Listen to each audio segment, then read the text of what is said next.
What yogis experience during Bhava Samadhi.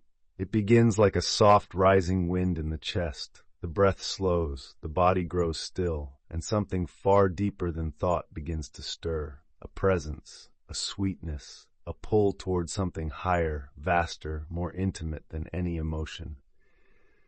This is not ordinary meditation. This is not stillness alone. This is Bhava Samadhi, a yogic state where the boundaries of identity melt into divine presence.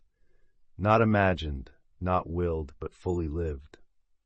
In this sacred episode, we explore one of the most profound states known to advanced yogis, not just intellectually, but in energy, in presence, in truth. Part 1. What is Bhava Samadhi? The term Bhava Samadhi points to a very rare and exalted state of absorption. Bhava refers to spiritual emotion, not as a fleeting mood, but as a deep, lived archetype, a divine feeling state that overtakes the body and mind like a wave from beyond. Samadhi is absorption, where the boundaries of ego dissolve into the object of contemplation.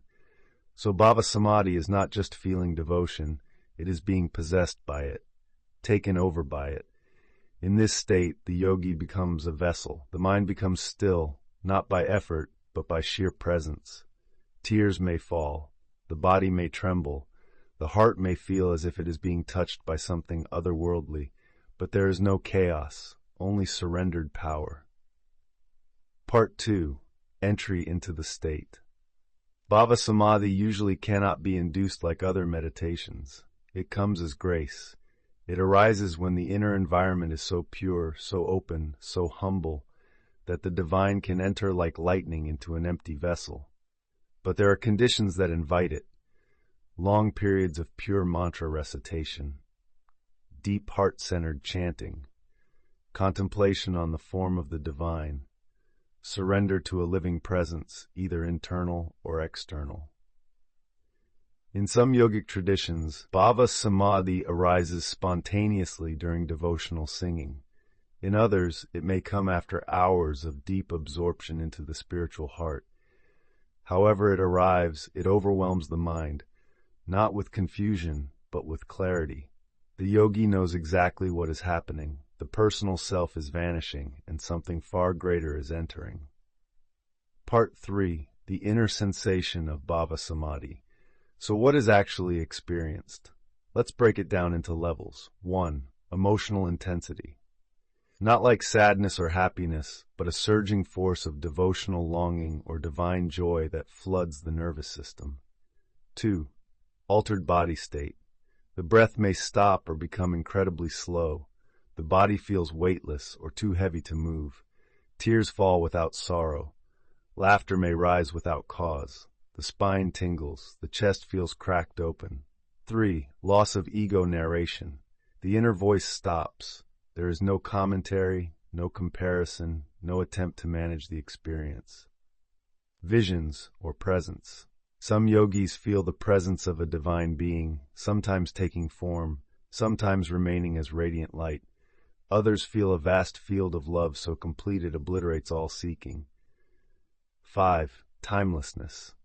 In Bhava Samadhi, time stops. A moment may last forever, or hours may pass in what feels like a breath. Part 4. The body's role in this state. The body plays a strange but important role in Bhava Samadhi. Unlike trance states that cut off the senses, Bhava Samadhi is fully embodied. Some yogis fall into stillness, completely absorbed. Others sway or rise, hands lifted, chanting spontaneously. Some may lie down in total bliss. Others may experience kriyas, subtle spontaneous movements driven by energy. But in all cases, there is no self-consciousness. The body is not performing, it is expressing something beyond itself. It's like watching a candle melt in its own flame. The structure disappears, but light remains. Part 5. Is it safe? Is it real? To the modern mind, Bhava Samadhi can seem strange, even frightening. Why? Because it violates the usual boundaries of control. It reveals that you are not in charge. But here is the key. Bhava Samadhi is not madness. It is clarity without self-reference. You are not disoriented. You are more aware than ever, but the one who used to claim awareness is gone. This is why it is rare. It can't be faked, and it can't be sustained by ego. It is the soul's prayer, answered through the body. It is the sacred returning to the sacred, through you. And yes, it is real. Ask any advanced yogi. They will not tell you about it. They will go silent and nod. Part 6, after Bhava Samadhi, the return. When the state recedes, the return to normal consciousness can feel strange. The body may feel dense or clumsy. Words may seem foreign or unnecessary. Thoughts may take time to reassemble. But what remains is purified perception. You are not quite the same. Your nervous system has tasted non-separation. Your heart has opened beyond concept, and the residue of the divine lingers. Often, yogis feel a deep sadness when it fades, not from loss but from beauty too great to hold. Yet that taste continues to call them inward, again and again, until one day there is no return, and bhava becomes not a state but a life. Part 7. Can you cultivate Bhava Samadhi? Yes, indirectly. You cannot command it, but you can become worthy of its arrival. Here is how. 1. Purify the heart. Practice honest devotion, not for show, but from longing.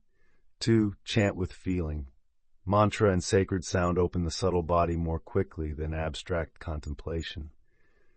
3. Surrender often. Let go of being the doer. Surrender even your desire for samadhi itself. 4. Silence the inner voice. Spend time in pure presence, not meditating on something, but resting as being. 5. Welcome grace. Bhava Samadhi is a gift, and gifts come not to the proud, but to the empty. Mystical reflection. Imagine standing at the edge of the sky, your hands open, your heart cracked, and a light not of this world begins to pour into you. You weep not for sorrow, but because you have found what cannot be spoken. You laugh, not with the mouth, but with the soul's memory. You are not here, and yet you have never been more real. This is Bhava Samadhi, a moment when the self forgets itself completely and becomes the music of the divine.